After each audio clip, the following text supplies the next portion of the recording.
Hi friends. मैं doctor Shreyansh Dwivedi. काफ़ी दिन हो गया मुझे कोई वीडियो बनाए हुए या वीडियो अपलोड किए हुए। जिस समय मैं वीडियो अभी अपलोड कर रहा हूँ ये बहुत ही दुखद या खराब क्षण है।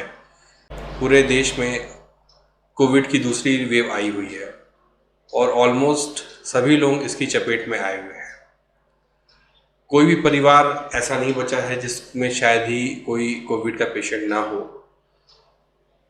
मुझे कई ऐसे पेशेंट्स मिल रहे हैं जो कि काफ़ी पैनिक हैं क्योंकि उनके कोई फैमिली मेम्बर अत्यधिक रूप से बीमार हैं, या कुछ लोग ऐसे मिल रहे हैं जिनको बार बार किसी के स्वर्गवास हो जाने की खबर मिल रही है।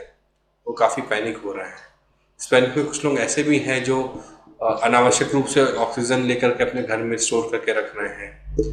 कई लोगों की नींद चली गई है, उनको रात में नींद नहीं आ रही, इनको हमेशा सपने में ऐसा लग रहा है कि किसी के मृत्यु की खबर मिलेगी या कोई बुरी खबर मिलेगी।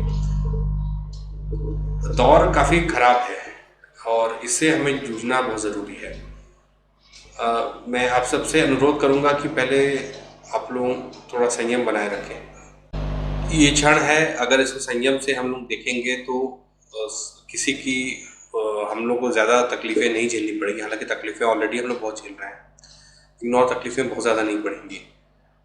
सभी चीज़ें संस्थाएं अपना काम कर रही हैं, मगर जिस अनुपात में पेशेंट्स आ रहे हैं या मरीजों की बढ़ोतरी हो रही है, वो अनुपात आज तक देश ने या दुनिया ने कहीं नहीं देखा है। ये कई गुना ज़्यादा है जिस हिसाब से हम लोग प्रिपेयर्ड थे या पहले प्रिपरेशन थे।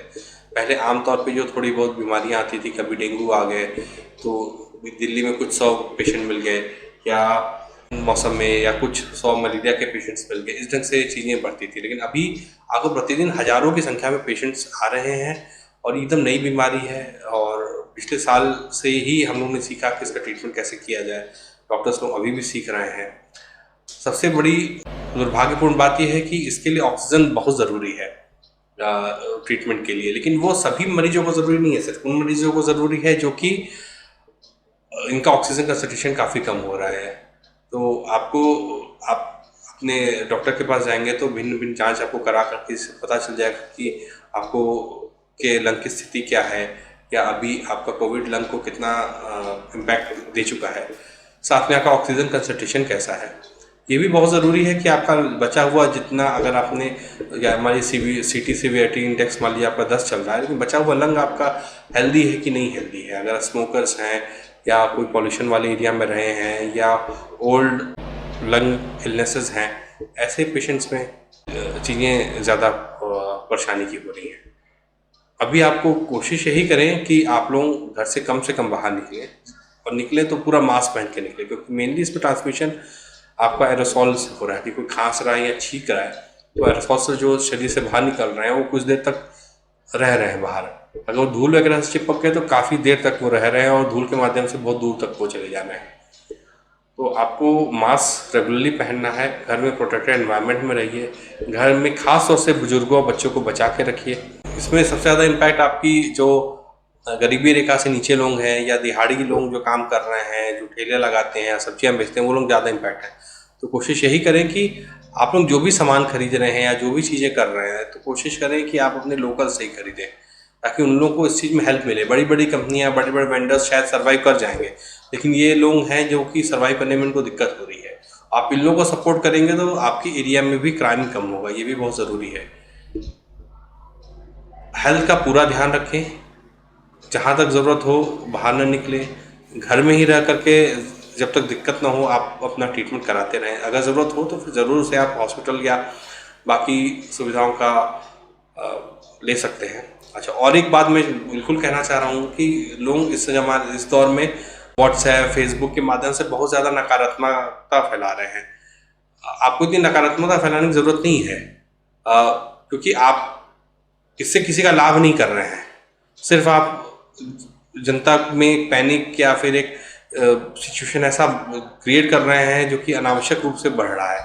तो मैं आपसे यही दरखास्त करूंगा कि अनावश्यक आप कोई भी फॉरवर्ड आ रहा है तो उसको बिना देखे या जाने बूझे आप उसको फॉरवर्ड मत करते रहिए, क्योंकि आप ये दिखाएंगे कि एक तरफ लाशों का फोटो कोई डाल रहा है कि एक तरफ लाशों का ढेर चल रहा है। ऐसी स्थिति में कोई व्यक्ति ऑलरेडी परेशान है, अगर आप उसको ऐसा फोटो भेज रहे हैं कि उसको लाशों का ढेर चारों तरफ फैला हुआ है या लाश जल रही है, कब्रिस्तान में जगह नहीं मिल रही है, इस ढंग के आप मैसेज भेज के क्या संदेश देना चाहेंगे? कोविड जाहिर सी बात है कि इसमें डेथ रेट अच्छी खासी है, करीब 1% है, कई कई देशों में 2% या उससे ज़्यादा भी है।